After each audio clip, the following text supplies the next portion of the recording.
Sometimes RV life isn't just fun and adventure. We quickly learn of a little issue that Big Blue's developing. Well, we're 227 miles out from our destination, and Big Blue has developed an issue. So as we give her our attention, we wrap up a few other issues while we're at it. Well, that was stupid.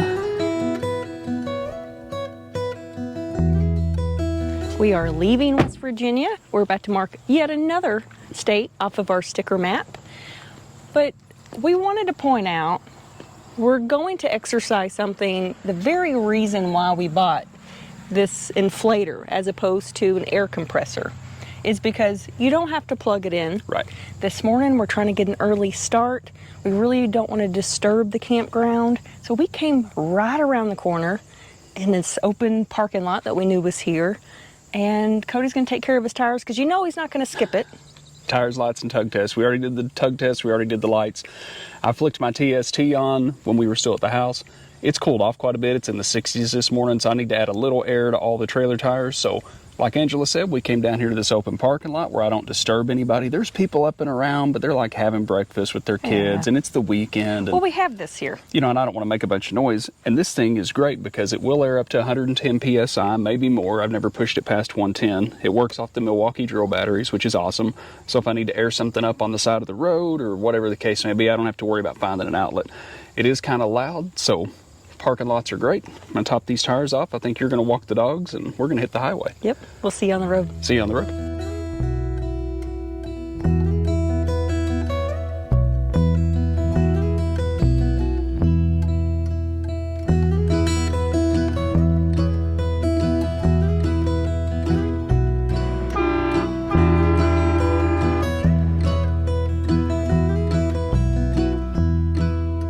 To all the viewers that keep sending in jokes, you guys are cracking us up.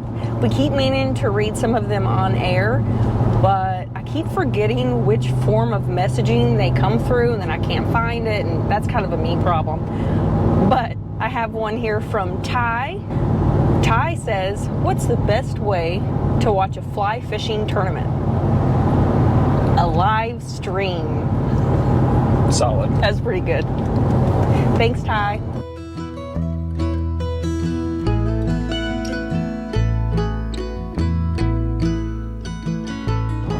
We're 227 miles out from our destination, and Big Blue has developed an issue. If you guys remember several videos back, about a year probably closer to 2 years back, I think we were coming through Ohio, if memory serves, and we caught a misfire, and it turned out to be a spark plug wire issue, which is somewhat common on the 7.3s. Yes, they still have spark plugs. They're not coilovers or anything like that. What I found out looking at my book, it said you should replace the spark plugs under severe service every 50,000 miles. Well, we tow a lot, so technically we fall into severe service. My last set of plugs fell between 40 and 50,000 miles. I can't quite remember, and it wasn't even the plugs, it was the plug wires. When I put my multimeter on to ohm the wires, like 3 of them were breaking down inside, so we did spark plugs and wires prior to 50,000 miles last time, not much, and I remember telling myself, I think I even said it on the video, I'm going to start changing these every 40,000. Well, we're well past 40,000, approaching 50, and we're catching that sporadic misfire again. Luckily, it's not doing it very often. It's more when you have the truck in a higher gear and a lower RPM on a hill. So I'm just giving it a little extra foot feed, dropping an extra gear, and it's stopping it. What I'm thinking is we probably have a bad spark plug wire again because it's sporadic. Usually if you have a dead plug or a cracked plug, you have a consistent misfire that you can feel, that you can hear. You usually get a check engine light that starts flashing when it's doing it. Well, this is really sporadic, and it did it more when the engine was cold, so I'm relatively sure we've just got a bad spark plug wire. So when we land, I'll be ordering plugs and wires and knock that out once again. It's not hard to change plugs and wires, but on this truck, the 2 cylinders that are closest to the cab are an absolute beast. So I'm dreading it, but I'll show you guys what we get into when we get there.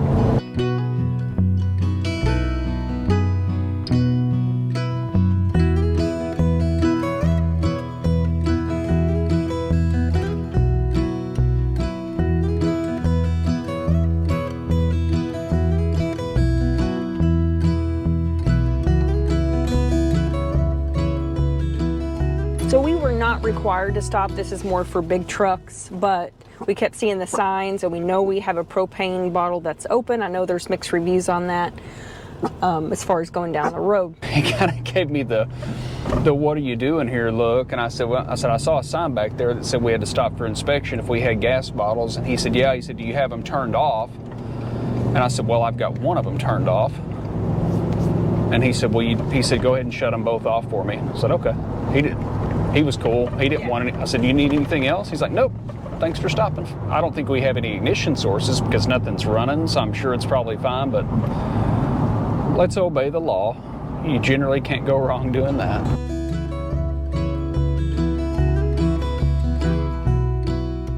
We're going below, we're going under the water? Oh man, I did not expect this. All right.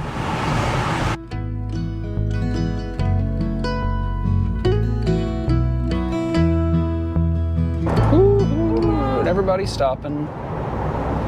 It's been like our whole drive for the last 2 hours. Hammer 100 miles an hour, and then everybody comes to a screeching halt. Well, I guess I can see why they want the propane turned off in here. If for some reason there was a wreck, I mean, can you imagine? It says maintain 55. Nobody maintains 55. We're doing well to hold 30. Interstate 95 is no joke in terms of traffic. You'll be running 65 smooth, and all of a sudden it's like everybody just decides to stop and doesn't tell you. It's like they're all on their cell phone on a conference call. All right, we're all gonna stop now. Nobody tells Cody. I admit the couple or few hours I was driving, it was pretty stressful. I heard 95 was no joke. There were several people that would just cut in and out and zigzag in and out. Oh man. Slam right. It was crazy. We take it for granted that everybody does some kind of towing, but that's not always the case. Please understand, if you're cutting off in front of someone, give them room, because in a situation where they have to stop, if you're towing stuff, it completely changes how fast you can stop that vehicle, and you don't want to slide in front of somebody and put yourself in a bad situation.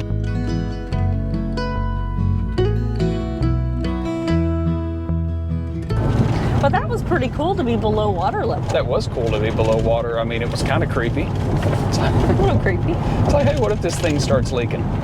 We're just trying new things all over the place, Cody. We're just trying to, but I'd much rather be under the water than up high somewhere. Like on the side of a cliff side? Yeah, I'm a lot more comfortable with water than I am tall places in open air. My solution for that, don't think about it. Just cram it way down deep. And just grab in the your next heart. rung and keep climbing, right? That's right.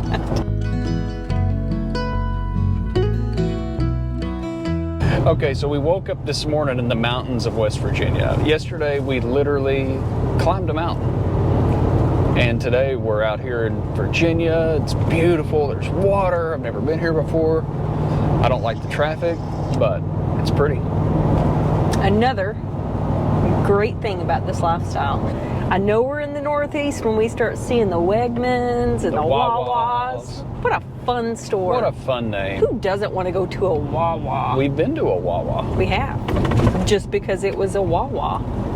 Spoiler alert, it's just another gas station, but they're usually pretty nice gas stations in our experience anyway. It's a Wawa. Welcome to Virginia Beach, Virginia.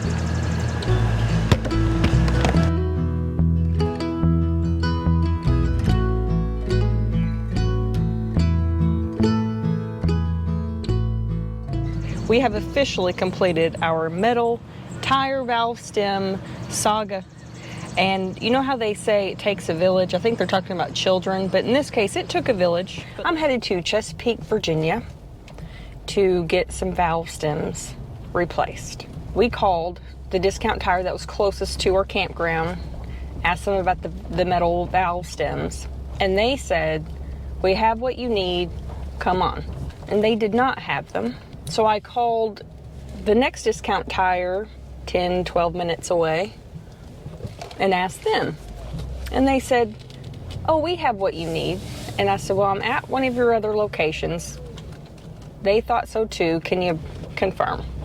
So they did. And they got back on the phone and said, well, we might have what you need, but we kind of need to look at the tire and see. I said, well, I'm coming. And they did not have what I needed.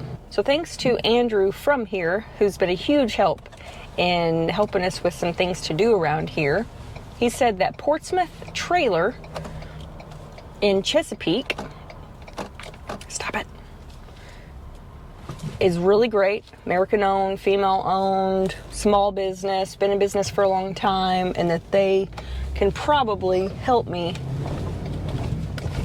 figure it out. And I admit, when I called them, they knew their business. So I dropped 2 tires off over there. I'm headed back to get them. We didn't carry jacks with us, so I can't do it all at once. It's just kind of, and it's a really long and difficult drive. Basically, they're taking care of the 2 that I dropped off yesterday. They've been wonderful.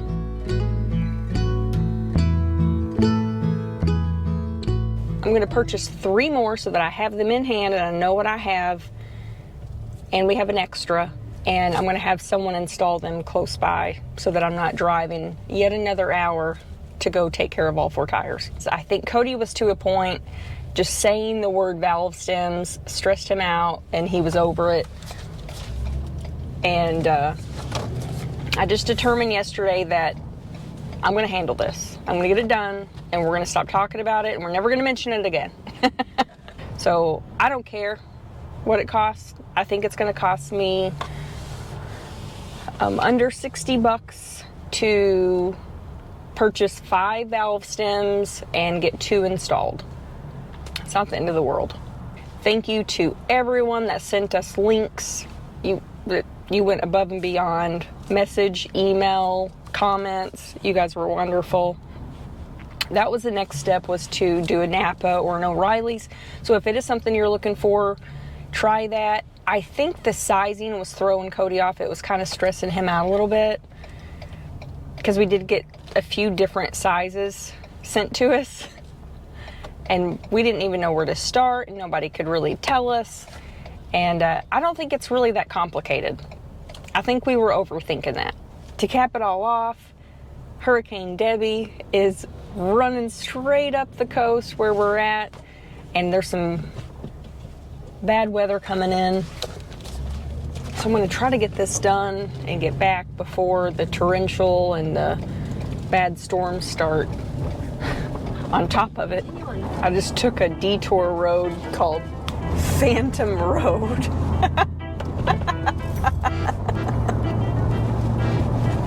Is that only funny to me? I laughed through the entire detour. I thought that was funny. Ah! Wrong ramp, wrong ramp. Almost took the wrong ramp. I'm not from here, I'm sorry.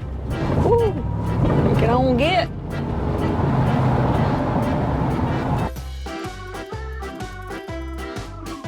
There are like 7 highways all bunched up together. I'm not even confident I'm on the right one. I think I'm on the right one.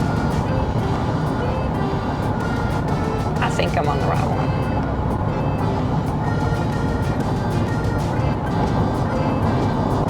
I think I'm on the right one.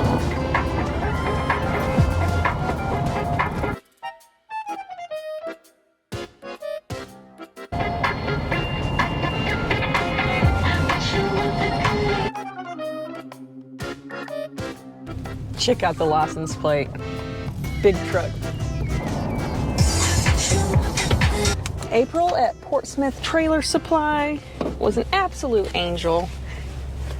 So much help for me. I know I drove her crazy, but we're gonna drive around back, pick up those 2 tires, my extra valve stems, and we are part of the way done with this saga. These guys specialize in trailers, RVs, boats, anything of the sort. So if you're in the Chesapeake area, definitely check them out. You know, we like to support small businesses when we can, and they kind of made it easy for us to do that.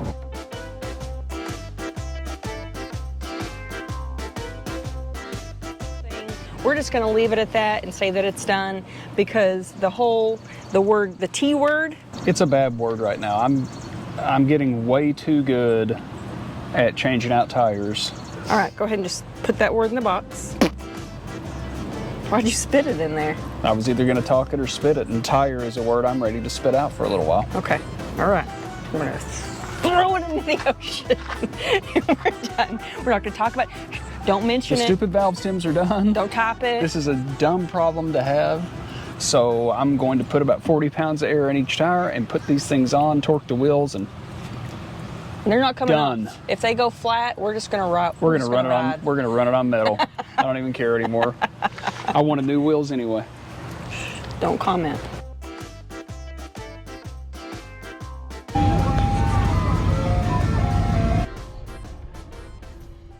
I've got just a couple little quick fix-its that I got to do. Our water shutoff valve that we keep here on our water softener is getting increasingly harder to open and shut.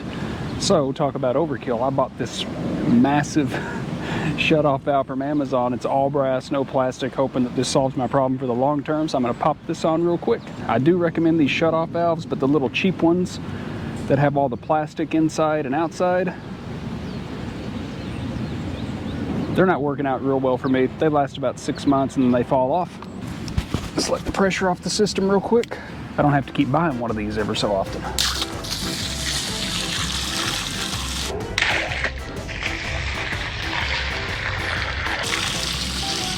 Helps if you turn the water off. Well, that was stupid. Now I'm soaked. The water shutoff valve doesn't work if the water's still on the hose and you take the valve off. Should be good to go. Nice. One problem down. Second upgrade of the day. Been having a little problem with these Valterra valves. Seems like about every year, 18 months, they get real gummed up and they don't want to open well anymore. And this one is no stranger to that. And I've tried lubing them with some dry lube. I've tried WD-40. I've put a lot of different things on the inside, but this is for our kitchen sink and it just kind of gets gunked up with food. These things are cheap at 18 bucks and I wouldn't leave home without it. Right now, our rear drain for our kitchen sink is sticking on the inside really bad. But I have to drop the underbelly to fix that. I'm not sure if I'm gonna go ahead and replace all my other valves at the same time, just as a preventative measure. I probably wanna add some insulation while we're down there. So that's gonna be a whole thing. So for now, we're just gonna leave the actual valve for the sink tank open. Trust the Valterra valve. We got a new valve on there now that opens and shuts nice and easy. And honestly, it's not worth the headache to deal with it when it's not working well.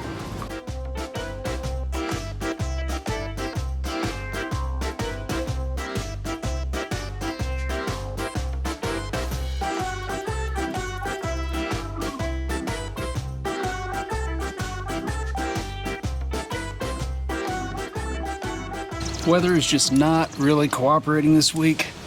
We haven't got nearly as much stuff done adventure-wise as we want to, and I can't get away from the rain, but these spark plugs need to be done. Like we talked about, we had that intermittent misfire starting up, which was a bad plug wire last time. We know Ford has had some issues with their stock plug wires. Supposedly the new ones don't break down as easy. First set lasted however long they lasted. These have only been on about 40,000 and they're starting to cut out on me, so we're gonna swap those. Last time I went to Ford and to get plugs and wires, it cost me $350, $380, and I figure if I'm gonna change them every 40,000 miles anyway. So we got NGK Platinum spark plugs from Napa, the Napa house brand plug wires, air filter, and a cabin filter. They had a 20% discount for an online purchase. I posted that on our Facebook page. Hopefully it helps somebody out. It's probably not gonna be valid by the time this video airs.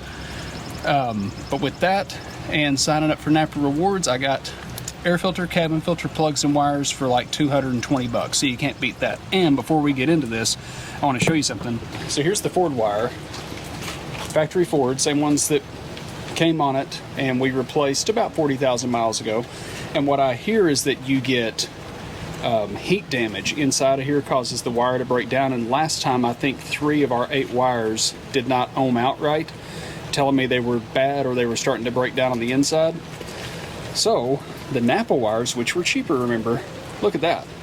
Wow. They've got this great big, hopefully you can see it in the camera, they got this great big piece of insulation around it that is just there to keep the heat from the exhaust in the engine off of the plug wire and make it last longer. Otherwise, it looks to be the same wire, but again, quite a bit cheaper, and I'm hoping that we get more than 40,000 miles out of these, because while they were cheaper, they're still not cheap.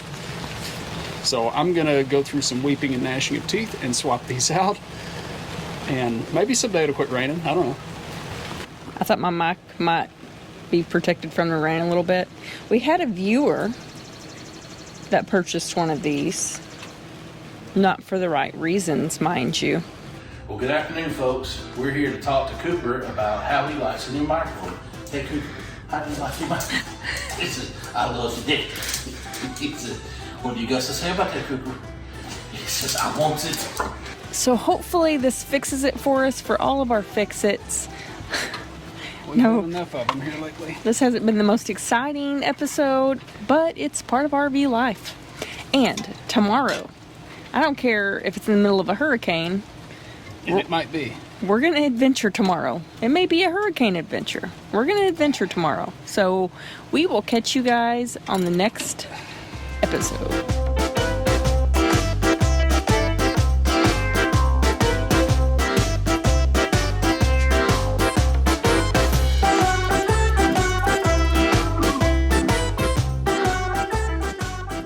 I will say though, one more little quick ditty there.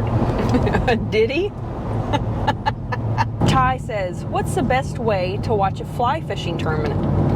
Let me see if I can say that word right.